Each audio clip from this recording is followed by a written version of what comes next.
कुरैशी साहब, बार बार यही सवाल उठता है कि पहले आप जो लोग बाहर से काम करने आते थे, बेचारे जो मजलूम मजदूर होते थे, वहां पर गरीब कहां से, यूपी से, बिहार से, मध्य प्रदेश से आते थे, उनको रात में सोते सोते उनको गोली मार देते थे।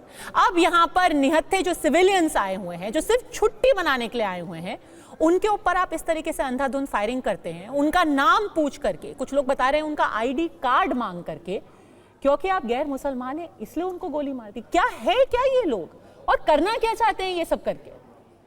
कुरैशी साहब, देखिए, सबसे पहले तो बड़ी दुख की बात है और मैं समझता हूँ कि ये इस्लाम के बेसिक प्रिंसिपल्स के ख़िलाफ़ है कि आप किसी से उसकी जाति या उसकी धर्म पूछकर उसको मार रहे हैं। वैसे तो किसी का कत्ल करना ही गुनाह अजीम है और मैं इसकी भूरी भूरी निंदा करता हूँ और ये मानता हूँ कि ये सिर्फ़ और सिर्फ शैतान का काम है।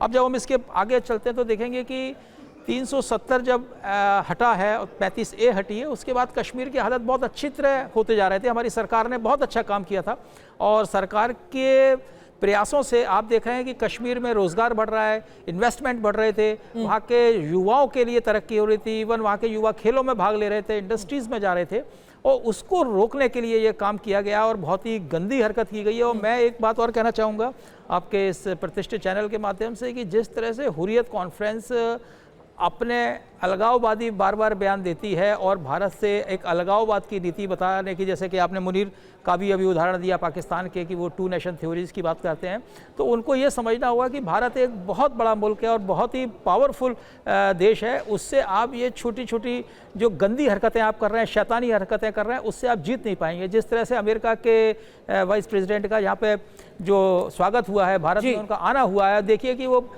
उनका ये दूसरी यात्रा है। इस बात को सोचिए कि अभी वो इटली के बाद भारत आए हैं, मतलब कितना इंपॉर्टेंस वो भारत को दे रहे हैं, तो इससे कहीं ना कहीं पाकिस्तान नहीं। और 2 चीजें हैं कुरैशी साहब, खुद हमारे प्रधानमंत्री वो जद्दा में है, JD वैंस इस वक्त यहाँ पर इंडिया में है, वो लगातार कह रहे हैं कि भाई आज का इंडिया पहले वाला नहीं रहा है, ये एक आत्मनिर्भर भारत है। आज जो उसकी पोजीशन है पहले की तरह नहीं रही है, इसलिए हम इंडिया से उस तरीके से डील नहीं कर सकते। लेकिन जनरल मैस्टन, एक और इसका एक एंगल है जो कि बार बार लोगों सवाल पूछेंगे और पूछना भी चाहिए, क्या ये मेजर सिक्योरिटी लैप्स है? इस तरीके के इलाके में कैसे इतने सारे आतंकवादी पहुंच गए? पद्मा झा, इसके कई एंगल्स हैं। क्या ये मेजर सिक्योरिटी लैप्स है? मैं बोल सकता हूं कि ये मेजर सिक्योरिटी लैब्स माना भी जाएगा। कारण ये है कि जो इंटेलिजेंस थी उसके मुताबिक ये खबर थी कि इस इलाके में 5-6 आतंकवाद घूम रहे हैं। ये एक चैनल से मेरे को पता चला है। अगर ये घूम रहे थे तो साफ जाहिर है कि उनका कोई मकसद था, उनका इरादा था, उनका कोई टारगेटिंग का इरादा था और वो ऐसी जगह पे टारगेट करेंगे जहां पर टूरिस्ट भारी संख्या में आते हैं, नंबर 1। नंबर 2, उस जगह में टारगेट करेंगे जहां पर वो आसानी से टारगेट कर सकते हैं और आसानी से टारगेट करने के बाद वो वहां पर जंगलों में घुल मिल जाए, क्योंकि ये जो मेडोज के पास अटैक हुआ है वो खुला इलाका है और वो जाने के लिए भी वहां पोनी स्पॉटर से जाना है, तो उन्होंने इसलिए वो जगह चुनी कि वहां पर सिक्योरिटी फोर्सेस भी अगर पहुंचे तो उनको मुश्किलात है। मैं बोलूंगा ये एक इंटेलिजेंस फेलियर जरूर है। कई बार सवाल उठता है कि एक्शनेबल इंटेलिजेंस नहीं होती है। एक्शनेबल इंटेलिजेंस अगर होती तो फिर तो आतंकवाद कब का खत्म हो चुका होता। ये साफ जाहिर है कि इंटेलिजेंस फेलियर है। पद्मा झा, मैं पर एक चीज अब बोलना चाहूंगा। देखिए, कब तक हम टॉलरेट करेंगे? ये पाकिस्तान का जो चीफ है, जो एक टेररिस्ट स्टेट का चीफ है, वो भी खुद टेररिस्ट है, जिसकी स्टेटमेंट बहुत क्लियर है कि ये 2 नेशन थ्योरी और ये धर्म युद्ध चाहता है हिंदुस्तान में। वो धर्म युद्ध चाह के हिंदुस्तान को डिवाइड करना चाहता है, पूरे हिंदुस्तान में वो चाहता है कि ये धर्म युद्ध हो जाए। इंडिया को इस चक्कर में नहीं फंसना चाहिए। मेरे ख्याल पाकिस्तान के साथ अब हमें सब पैनलिस्ट ने एक चीज अच्छी बोली है कि हमें ये इसका बदला लेना पड़ेगा। किसके ऊपर? ये टेररिस्ट का सोर्स कहां से आया? ये मुनीर के स्टेटमेंट के बाद आया। पाकिस्तान सेना को और उसकी ISI के ऊपर भारतीय सेना को और ये गवर्नमेंट ऑफ इंडिया को एक स्ट्रॉन्ग डिसीजन लेना पड़ेगा और मेरे को लगता होगा, क्योंकि कब तक हम टॉलरेट करेंगे? बिल्कुल बिल्कुल जनरल मैस्टन, बिल्कुल जो आप कह रहे हैं कि जिस तरीके से हमारे देश में दरार पैदा करके जनरल चौहान, जिस तरीके से ये बार बार, ये टाइमिंग कोई भी कोइंसिडेंस नहीं है कि आसिम मुनीर बता रहे हैं, कह रहे हैं कि देखिए वो और हम हिंदू और मुस्लिम अलग होते हैं। टेररिस्ट का आना, लोगों को आइडेंटिफाई करना, जनरल चौहान उनकी आइडेंटिटी पूछ करके मारना, ये तो बात बिल्कुल साफ हो जाती है कि वो एक तरीके से रिलीजियस डिवाइड हमारे देश में क्रिएट करने की कोशिश कर रहे हैं।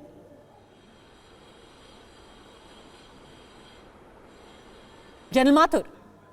Okay. You said General Chauhan. That's why I was wondering. I'm so sorry, General Mathur. My bad. नहीं, not a issue. पद्मजा, देखिए, मैं आपको एक बात बिल्कुल साफ तौर पे बता देना चाहता हूं कि ये जो हो रहा है वो पूरा का पूरा पाकिस्तान की वजह से हो रहा है, और इसका डायरेक्ट लिंकेज है जो पाकिस्तान के जो टेररिस्ट आर्मी के टेररिस्ट चीफ का जो स्टेटमेंट है उसका। देखिए, ये जो बात इन्होंने, जो गज़वाए हिंद की बात हो रही है, ये कोई नया मसला नहीं है, ये बहुत पुराना मसला चला आ रहा है, और अब उन्होंने इसको वहां पर, इसकी वजह क्या है? देखिए, सबसे बड़ी वजह ये है कि कश्मीर में जिस प्रकार से चेंजेस हो रहे थे, कश्मीर जिस प्रकार से आगे बढ़ता चला जा रहा था, जिस प्रकार से कश्मीर में पत्थरबाजी की घटनाएं खत्म हो गई थी, जिस प्रकार से, तो उसको वो कहीं ना कहीं उनको पच नहीं रहा, और उसकी वजह से वो चाहते हैं।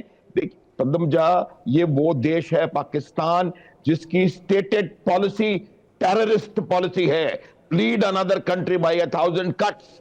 ये क्या है? ये टेररिस्ट की पॉलिसी है, और वो यही चाहते हैं। तो इसके अंदर हमें जाने की आवश्यकता है। मेरा ये मानना है कि जो jointness of command of intelligence होती है वो कहीं ना कहीं मिसिंग है। आपको वहां पर, नहीं, एक minute please, give me one more minute.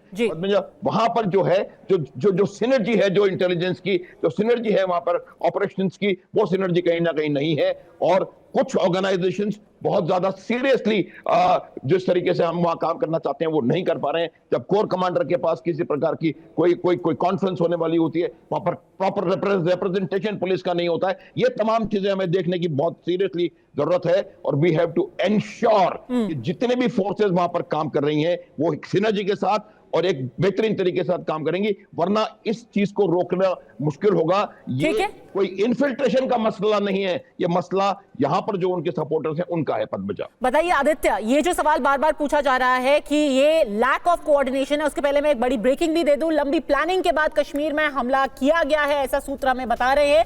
पर्यटकों को निशाना बनाना ही हमले का मकसद था, पूरी प्लानिंग ही यही थी कि उस इलाके को चुना जाए जहां पर ज्यादा से ज्यादा टूरिस्ट, ज्यादा से ज्यादा पर्यटक आते हैं।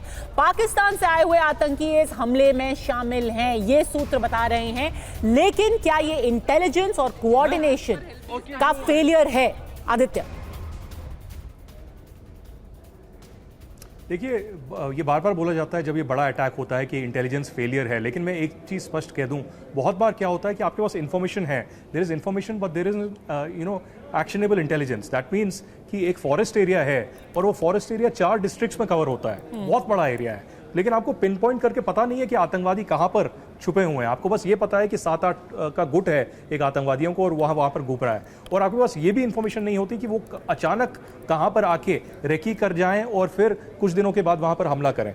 2 चीज़ें स्पष्ट हैं इसमें कि फेलियर तो ज़रूर हुआ है, और इसमें जो है एक आंकलन भी किया जाएगा, एक इनवर्ड्स देखा जाएगा, और कैसे जो सिक्योरिटी ग्रिड मजबूत की जाए, इंटेलिजेंस मजबूत किया जाए, कोऑर्डिनेशन मजबूत किया जाए, वो देखा जाएगा। लेकिन 2 चीज़ें स्पष्ट हैं कि कश्मीर में ऐसे आतंकवादी हमले 90 के दशक में हुए हैं, और पाकिस्तान की रणनीति यही है। एक, पर्यटक जो आ रहे हैं हज़ारों की तादाद में, सैलानी जो हज़ारों की तादाद में कश्मीर आ रहे हैं, वो किसी तरीके से इंडस्ट्री को इफेक्ट किया जाए, बंद किया जाए, और दूसरा, कश्मीर के मुद्दे को इंटरनेशनलाइज किया जाए, क्योंकि JD वैंस यहाँ पर हैं, क्योंकि प्रधानमंत्री मोदी सऊदी में हैं, तो अचानक से इंटरनेशनल हेडलाइंस इसकी बनती हैं। अगर 20 से 25 लोग मारे जा रहे हैं, मेरे सूत्र अब कह रहे हैं कि डेथ टोल 27 पहुंच चुकी है और करीबन 12 लोग इंजर्ड हैं। एक बहुत ही ज़्यादा दर्दनाक एक आतंकवादी हमला, जिसमें देश के अलग अलग कोने से जो सैलानी वहां घूमने आए थे, खुशियां मनाने आए थे, उनको इन इस्लामिक कट्टरपंथी आतंकवादियों ने मार गिराया है। लेकिन जरूर ऐसा तो होगा कि भारत सरकार इसका बदला लेगी।